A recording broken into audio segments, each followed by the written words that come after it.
Hey everyone, so today's video is just going to be about the Apistogramma Erythrura. It's like a little bit of a rarer species of Apistogramma. I just recently got a pair of them, so I don't know. I was unable to find a lot of information on these guys online, so I just thought I'd make a video with my experience over the past like month, a little over a month of keeping them. So yeah, let's just get into it. So in my experience, it's been a really easy fish to take care of. I think that most of the specimens you get are going to be tank bred. If they're wild, then you'll probably require a lot different parameters, but if they're captive bred, I think it's basically just like every other Apistogramma. I'd try to keep the pH below 8, I'd say, preferably around 7.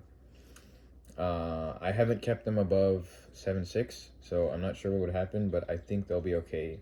Anything lower, I've kept them in a little under 6 just for short amounts of time, and they did great. So I think that as long as you keep the pH below 8, they should be okay, especially if they're a captive bred specimen. If they're a wild specimen, I would try to keep it under 7 just to kind of mimic their wild habitat. Temperature, I'd keep it just like every other tropical fish. I keep them right now, I keep them at 80 degrees. You could keep them at 78, keep them at 82, just somewhere in that range. I think they'll do great. So in my experience, they're actually a very reclusive fish, like a very reclusive Apistogramma. I have kept a lot of different types of Apistogrammas, and this is by far the most reclusive one. They always hide in the back. They always hide behind all the wood, except for feeding time when they kind of come out. But other than that, they hide a lot. They're not really afraid per se, but they just hide a lot for some reason. So the male is a little bit bigger. It's really easy to distinguish male and female, in my opinion. The males have really exaggerated finnage. They have long ventral fins. They have long, I forgot what the top fin is called, but they have a really like large spike on that fin. They have like a big red tail, so it's very hard to like mess up sexing them, especially if they're adults. If they're juveniles, it can be a little bit tough to sex them, but that's just my experience. Like, the females are a lot smaller. They have very muted color. The males are exaggerated finnage, nicer colors. They have a lot more face speckling. Like, it's a lot brighter. They're a little bit more aggressive. So that's basically what there is about sexing. Feeding them is also a little bit, I don't know, it's a little bit more challenging because they do hide a lot. So even when I put food in the tank, sometimes they don't even get any food because all the food just gets eaten by all the other fish in there. So they're a little like less competitive than most of the other fish.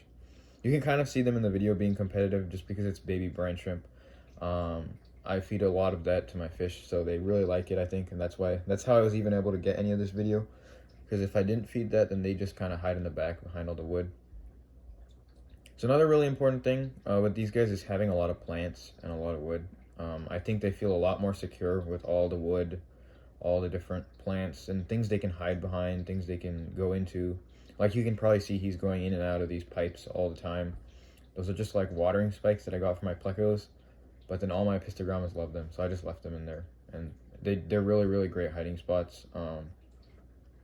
Another thing is the minimum tank size I would keep them in is a 10-gallon tank. They are a little bit feisty and they do fight a bit. You can kind of see them sparring with some of the other fish. So I wouldn't keep them in anything smaller than a 10-gallon, but I think a pair in a 10-gallon would do just fine. I think 2 pairs in a 20-gallon would be just fine as well. Other than that, they basically leave all the other fish alone. I also found that if you don't have a lot of schooling fish with them, they do hide a lot more. As I added more and more schooling fish to the 29-gallon tank here. So right now they're in a 29-gallon tank with no buffered substrate, just tons of plants, tons of schooling fish.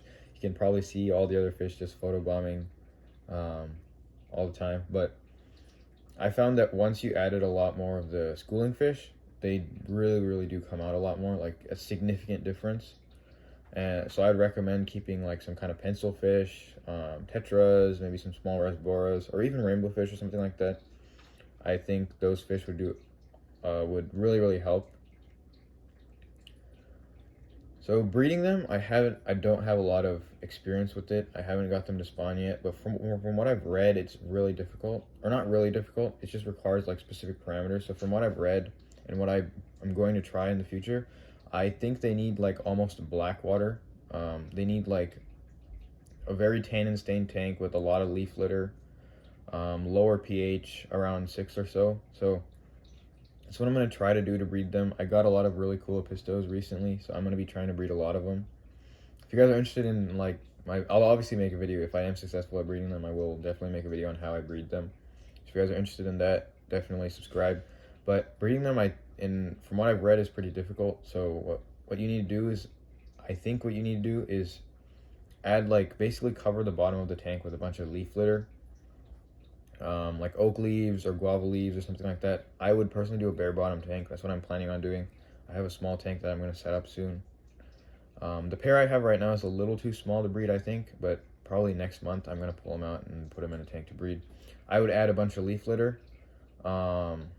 Make sure there's a lot of tannins in the water. I'm going to use RO water. I would also recommend using RO water because it's already a lower pH, so that'll work well. You can use tap water as well, that's fine. It'll just take a bit longer to buffer the pH lower. But that's what I recommend doing. And then I'd put like a big coconut cave in there. I find they really like the caves for some reason, so they're probably going to spawn in there. I'd put tons of wood, lots of rocks, plants.